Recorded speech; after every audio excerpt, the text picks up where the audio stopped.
Unfortunately, our forecast is not exactly peaceful tonight. Now, is it, Jeremy? Not tonight. We got some rain showers on the way for tomorrow. But if you view snow as peaceful, then you'll love Sunday. We have the chance for some snowfall. We have some light rain showers here in our backyard right now. It's more of a drizzle.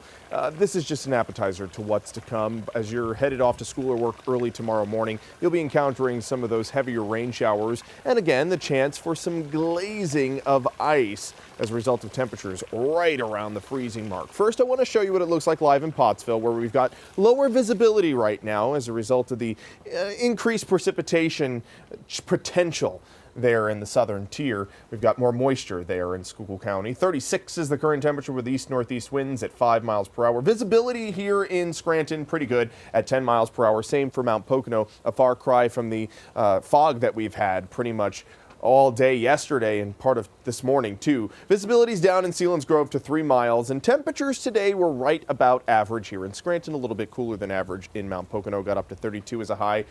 There in Monroe County, 40 was the high here in Scranton, right on par with average. We normally top out at 40 degrees. We're right around the freezing mark for parts of the Poconos. Thornhurst currently sitting at 30, Lake Harmony at 31, same for Bear Creek Township, whereas we're securely in the mid to upper 30s for the Susquehanna Valley. I don't think there'll be any icing risks for those of you in Williamsport or Lewisburg, but if you live there in the Poconos or up in Wayne County where temperatures are dropping to the upper 20s in Storuca, that's where any moisture passing through could briefly freeze on contact. Here in Scranton, I think the overnight low will be about 35 degrees.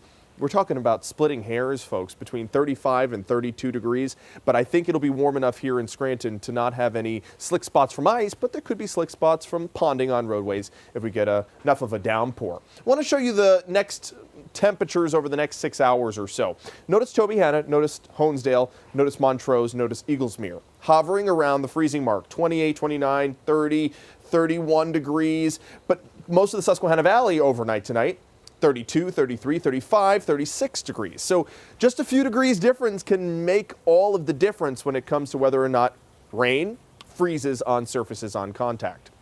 And I think for those of you in the mountains, that could be an actual concern. So that's why there's a winter weather advisory in effect for all of northeastern Pennsylvania because of that potential for some freezing rain. Down towards the south and west, there's a flood watch in effect. Ice jams are a potential across southwestern Pennsylvania. They're not a potential across our area just yet. If it is, National Weather Service will issue a flood watch for us here, and you'll be first to know because we'll tell you here on WNEP. Some very light rain showers. If they're making it to the surface, it is more of a drizzle, but it could be freezing on contact where there's pink there in the northern Poconos because of that temperature at 31 or 32 degrees. Here in Scranton, it's coming down in the form of rain, but if you live right in the mountain, right on the mountain to the east of Scranton and to the west of Scranton, it could be falling in the form of freezing rain. Now, again, this is just an appetizer. Here's the big meat and potatoes of this system. Comes through during your morning commute tomorrow, and as it does so, it'll bring a possible downpour or two, and for those of you in the mountains, maybe some glazes of ice. So here's tonight, primarily calm until around 3 or 4 in the morning. Then the first rain showers start for central Pennsylvania, heavier at times, 4:30, 5:30, 6. By 6:30, overspreading eastern Pennsylvania. Notice the pinks working their way into the Poconos and up into Wayne County, maybe a brief burst of snow. I don't think that'll cause accumulating snow, but it could cause slippery roads. So if you're heading out the door between 6 and 8 in northeastern Pennsylvania, it'll be a sloppy one for you. You'll have to give yourself some extra time to get around. And then headed throughout the rest of the day, by 10 o'clock, we're pretty much wrapped up with the moisture, maybe a lingering sprinkle or two.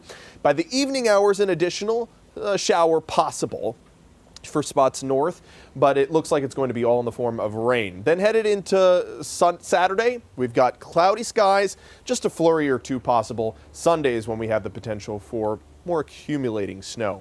Rainfall amounts anywhere from a 1/4 inch to a 1/2 inch.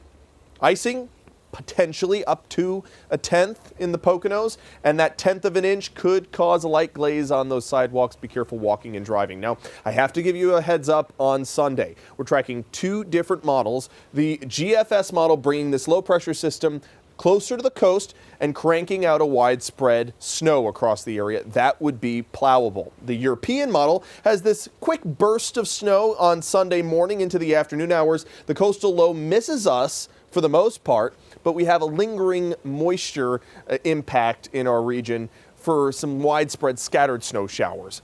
Regardless, we're going to get snow on Sunday. Whether or not it's going to be a big blockbuster storm is still yet too early to call. We'll make sure to give you numbers tomorrow as we get better data. That system is coming onshore right now on the West Coast, Scott, so we're going to have better data once it is onshore to use our models with. That's what we use. We use initial conditions, and when the storm is there, then we're able to better experience what's going to happen in the future. As far as the 7-day, I see 40s in the forecast next week, so whatever snow does fall won't stick for long. That's the best news of all. Yes, got to keep things optimistic. Thank you, Jeremy.